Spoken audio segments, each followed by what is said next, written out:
আজ আমি খুবই লোভনীয় একটি টমেটো ভর্তা রেসিপি শেয়ার করব। যেহেতু টমেটোর সিজন চলছে আর টমেটোরও অনেক কম দাম, তো সবাই কিন্তু টমেটো কিনে রাখে আর দেখা যায় টমেটো কিন্তু ফ্রিজে অনেক সময় পচেও যায়। তো ফ্রিজে জমে থাকা টমেটো দিয়ে যদি এরকম লোভনীয় একটা ভর্তা বানিয়ে নেন, মিনিশেই কিন্তু 2 প্লেট ভাত শেষ হয়ে যাবে কোথা দিয়ে বুঝতেই পারবেন না। তো চলুন রেসিপিটা শুরু করি। প্রথমে দেখেন আমি এখানে কিছু টমেটো কেটে নিয়েছি। এখানে আমি 5-6টার মতো পাকা টমেটো নিয়েছি আর 3টার মতো কাঁচা টমেটো নিয়েছি। পাকা টমেটোগুলো শুধু মাঝখান দিয়ে ফালি দিয়ে নিয়েছি আর কাঁচা টমেটোগুলো একটু ছোট ছোট করে কেটে নিয়েছি। তো তারপর আমি চুলায় একটা প্যান বসিয়ে প্যানে আমি 1 টেবিল চামচের মতো সরিষার তেল দিয়ে দিলাম। তারপর আমি এখানে 5-6টার মতো শুকনো মরিচ দিয়ে দিচ্ছি। তারপর শুকনো মরিচগুলো খুব ভালো করে ভেজে তুলে রেখে এখানে আমি কিছু পেঁয়াজ কুচি দিয়ে দিচ্ছি আর কিছু রসুন কুচি দিয়ে দিচ্ছি। এখন এই পেঁয়াজ রসুনগুলোকেও খুব ভালো করে ভেজে নিব। আর সাথে আমি 2টার মতো কাঁচামরিচও দিয়ে দিলাম। আর আমি ভর্তা বানানোর জন্য বেশিরভাগ সময়ই কিন্তু কাঁচামরিচ আর শুকনো মরিচ দুটোই ব্যবহার করি। এতে কিন্তু ভর্তার টেস্ট আরও অনেক গুণ বেড়ে যায়। তো এগুলো কিন্তু খুব ভালো করে ভেজে তুলে রাখছি তেল ঝরিয়ে। তারপর ওই তো কাঁচা পাকা টমেটোগুলো যে কেটে রেখেছিলাম ওইগুলো প্যানে দিয়ে দিলাম। এগুলো এখন খুব ভালো করে একটু সেদ্ধ করে নিব। এগুলো সেদ্ধ করার জন্য কিন্তু কোনো রকমের পানি এখানে দিতে হবে না। টমেটো থেকে যে পানিটা উঠবে ওতেই কিন্তু সিদ্ধ হয়ে যাবে টমেটোগুলো খুব ভালোভাবে। আর টমেটোগুলো দ্রুত সেদ্ধ হওয়ার জন্য উপর দিয়ে সামান্য একটু লবণ ছিটিয়ে দিলাম। এখন একটা ঢাকনা দিয়ে ঢেকে 2-3 মিনিটের মতো রেখে দিব ওভাবেই। আর চুলার আঁচ কিন্তু একদমই লোতে রাখতে হবে, বাড়িয়ে রাখলে কিন্তু পুড়ে যেতে পারে। আর টমেটোগুলো পুড়ে গেলে পোড়া পোড়া একটা স্মেল থেকে যাবে ভর্তাতে। আর এই তো তারপর আমি ঢাকনা খুলে একটু নেড়ে চেড়ে দিচ্ছি টমেটোগুলো উল্টে দিলাম। তো টমেটোগুলো উল্টে দিয়ে তারপর আমি আবারও ঢাকনা দিয়ে 2-3 মিনিটের মতো ঢেকে রাখবো।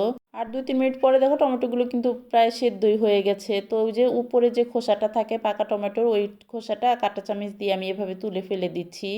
তো উপরের খোসাটা ফেলে দিয়ে একটা স্প্যাচুলা দিয়ে আমি এভাবে ভেঙে ভেঙে দিচ্ছি।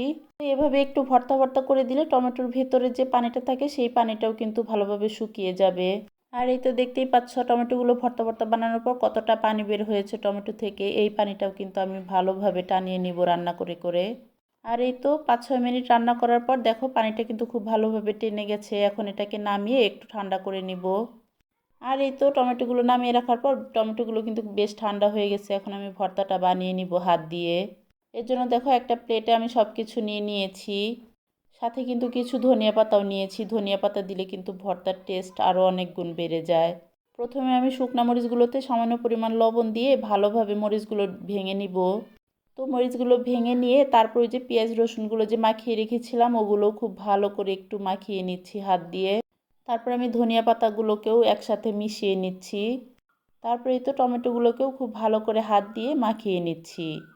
তো এই তো মাখানো শেষে সামান্য একটু কাঁচা পেঁয়াজ কেটে রেখেছিলাম, ওই পেঁয়াজটুকু আমি এখানে দিয়ে দিলাম। কেউ যদি ভর্তাতে কাঁচা পেঁয়াজ খেতে সমস্যা হয় তাহলে না দিলেও চলবে। তো সব শেষে আমি এখানে সরিষার তেল দিয়ে দিচ্ছি। সরিষার তেল দিয়েও আমি খুব ভালো করে ভর্তাটা মাখিয়ে নিচ্ছি। আর মাখানোর সময় ভর্তা থেকে কি যে সুন্দর একটা স্মেল বের হচ্ছিল কি আর বলবো। ভর্তাটার গন্ধেই যেন পেট ভরে যাচ্ছিল। আর এই তো আমার ভর্তাটা কিন্তু এখন খাওয়ার জন্য তৈরি হয়ে গেছে। তো তোমাদের সামনে আমি একটু পরিবেশন করে দেখাচ্ছি আমার ভর্তাটা কতটা লোভনীয় হয়েছে। তো তোমাদের কাছে আমার ভর্তা রেসিপিটা কেমন লাগলো কমেন্টে জানিও।